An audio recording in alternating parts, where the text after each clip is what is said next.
নমস্কার, GS forum চ্যানেলে আপনাদের সবাইকে স্বাগত জানাই। এই মুহূর্তের সবথেকে গুরুত্বপূর্ণ নিউজ যে এসআইআর মামলা থেকে সরে দাঁড়ালেন প্রধান বিচারপতি রঞ্জিত কুমার বাগ। আপনারা জানেন যে এসআইআর ইস্যু কি ধরনের সমস্যা বর্তমানে পশ্চিমবঙ্গে তৈরি করেছে।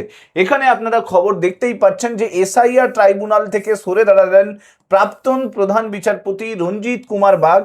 এবং সেই যে সরে দাঁড়ালেন তার পেছনে কিন্তু অনেকগুলো কারণ তিনি কিন্তু বলেছেন। এসআইআর ইস্যুতে বড় কি সমস্যা হচ্ছে, এই যে ট্রাইব্যুনাল তৈরি করা হয়েছিল সেই ট্রাইব্যুনালে কিন্তু প্রচুর সমস্যা দেখা দিয়েছে। আপনারা জানেন যে কালকেই কিন্তু অধীর কুমার চৌধুরী তিনি কিন্তু একটি মামলা করেছেন সুপ্রিম কোর্টে। তিনি বলেছেন যে ইমিডিয়েটলি সমস্ত প্রাক্তন বিচারপতিদের নিয়োগ করতে হবে ট্রাইব্যুনাল তৈরি করার ক্ষেত্রে, এবং সেই ট্রাইব্যুনালের মাধ্যমে এসআইআর কেসগুলোকে নিষ্পত্তি করতে হবে।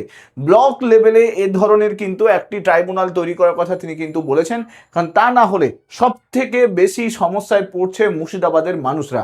আর সেই মামলাতে আজকে প্রধান প্রাক্তন বিচারপতি রঞ্জিত কুমার বাগ, যিনি ট্রাইব্যুনালটাকে লিড করছিলেন, তিনি কিন্তু আজকে পদত্যাগ করলেন। এখানে আপনারা দেখতেই পাচ্ছেন যে এসআইআর ট্রাইব্যুনাল থেকে সরে দাঁড়িয়েছেন।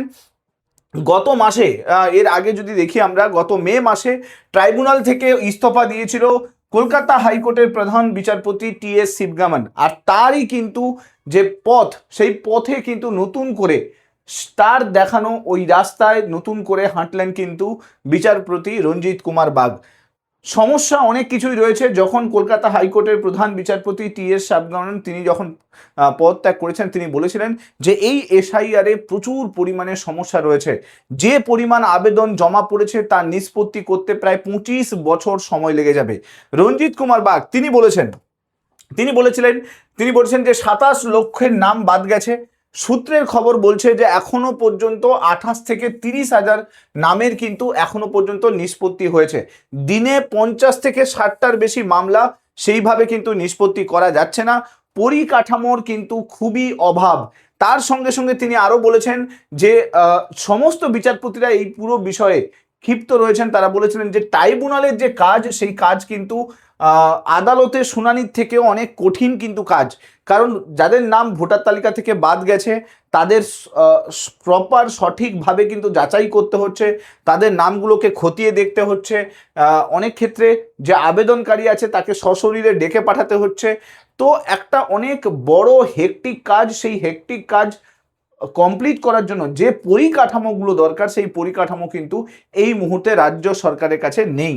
এবং নির্বাচন কমিশন সূত্রে দাবি করা হয়েছে যদি এই পরিস্থিতিতে যেভাবে এসআইআর এর কেস নিষ্পত্তি হচ্ছে দিনে 50 থেকে 60টা করে, এরকম যদি হয় তাহলে আরও 25 বছর সময় লেগে যাবে শুধু পশ্চিমবঙ্গের যে এসআইআর মামলা, সেই মামলাকে নিষ্পত্তি করতে। সমস্যা কোথায় হচ্ছে? দেখুন, সমস্যা হচ্ছে পরিকাঠামোর। রঞ্জিত কুমার বাগ তিনি যখন পদত্যাগ করেছিলেন তিনি বলেছেন যে পুরো বিষয়টাতে যে শুনানি হচ্ছে সেই শুনানি প্রক্রিয়ার সঠিক পরিকাঠামো নেই। অর্থাৎ অনেক ক্ষেত্রে আবেদনকারীকে ডাকতে হচ্ছে, তাদের সমস্ত জিনিসপত্রকে দেখতে হচ্ছে, সেরকম কোনো পোর্টাল নেই। অনেক সময় আবেদনকারীকে নোটিশ দিতে অনেকটা সময় লেগে যাচ্ছে। প্লাস যেহেতু ওয়েবসাইট প্রপার না থাকায় নোটিশ দিতেও কিন্তু অনেক সমস্যা হচ্ছে। আবার বেশিরভাগ ক্ষেত্রে কি হচ্ছে, জেলা শাসককে জানাতে হচ্ছে এই পুরো বিষয়টা। জেলা শাসক তারপরে কোনো স্টেপ নিচ্ছে, যখন স্টেপ নিচ্ছে তারপরেই কিন্তু কাজ হচ্ছে। জেলা শাসক যখন দেরি করছে সেই বিষয়ে কিন্তু পুরো আবেদন প্রক্রিয়া, নিষ্পত্তি হওয়ার যে প্রক্রিয়া, সেটা কিন্তু আর সম্পন্ন হচ্ছে না, সেটা আর এগোনো যাচ্ছে না। আপনারা জানেন যে বর্তমানে দাঁড়িয়ে পশ্চিমবঙ্গের বুকে যা এসআইআর নিয়ে সমস্যা হয়েছে, লক্ষ লক্ষ মানুষ এখনো পর্যন্ত চিন্তার মধ্যে রয়েছে যে তারা সঠিকভাবে পরবর্তীকালে ভারতের নাগরিক হিসেবে প্রমাণ করতে পারবেন কিনা। কারণ ভোটার লিস্টের নাম কিন্তু উঠবে না যদি এসআইআর কেসের নিষ্পত্তি না হয়। এরই মধ্যে রাজ্য সরকার আয়ুষ্মান কার্ড লঞ্চ করে দিয়েছে, লক্ষ্মীর ভাণ্ডারের পরিবর্তে অন্নপূর্ণা ভাণ্ডার লঞ্চ করে দিয়েছে, পিএম কিষাণ যোজনা লঞ্চ করে দিয়েছে, এবং তার সঙ্গে সঙ্গে রেশন কার্ড, এই সমস্ত কিছুতে এসআইআর এর কন্ডিশনকে অ্যাড করে দেওয়া হয়েছে। যদি আপনার নাম এসআইআর ট্রাইব্যুনালে থাকে তাহলে সেক্ষেত্রে কিন্তু আপনি এখনকার মতো তো সব কিছু পাচ্ছেন, কিন্তু পরবর্তীকালে সরকারি সমস্ত সুযোগ সুবিধা থেকে বঞ্চিত হবেন। তো বুঝতেই পাচ্ছেন খুব বড় একটা বিষয়, এটা একটা অনেক বড় ধাক্কা বলতে পারেন। কারণ রাজ্যের যে প্রধান বিচারপতি তিনি আগে কিন্তু পদত্যাগ করেছিলেন এসআইআর থেকে, আবার দেখতে পাচ্ছি যে এরপরে যে লিড করেছিল পুরো এসআইআর ট্রাইব্যুনালটাকে রঞ্জিত কুমার বাগ, তিনিও কিন্তু পদত্যাগ করলেন। এখনো পর্যন্ত যা আপডেট আসছে তাতে 27 লক্ষের মধ্যে মাত্র 50,000 যে নাম, সেই নাম কিন্তু নিষ্পত্তি হয়েছে। তার মধ্যে 61% নাম নতুন করে ভোটার লিস্টে ফিরে এসছে।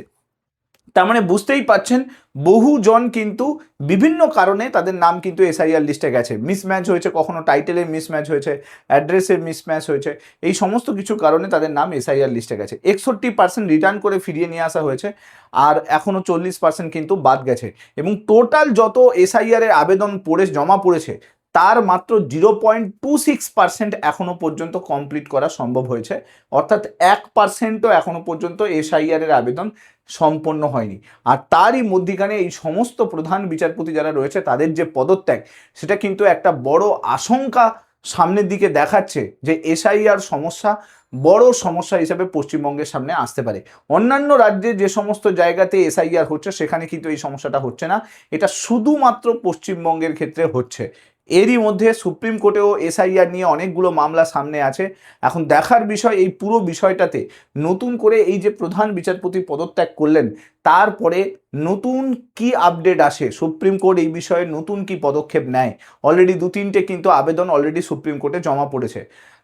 যা কিছু এসআইআর রিলেটেড আপডেট আসবে আমি চেষ্টা করব ভিডিওর মাধ্যমে নিয়ে আসার জন্য। ভিডিওগুলো ভালো লাগলে লাইক করে দেবেন, চ্যানেলটাতে নতুন হয়ে থাকলে সাবস্ক্রাইব করে নেবেন এবং অবশ্যই এই ভিডিওগুলোকে শেয়ার করতে ভুলবেন না। Thank you so much. Next ভিডিওতে আপনার সঙ্গে আবার দেখা হচ্ছে। Till then, bye by.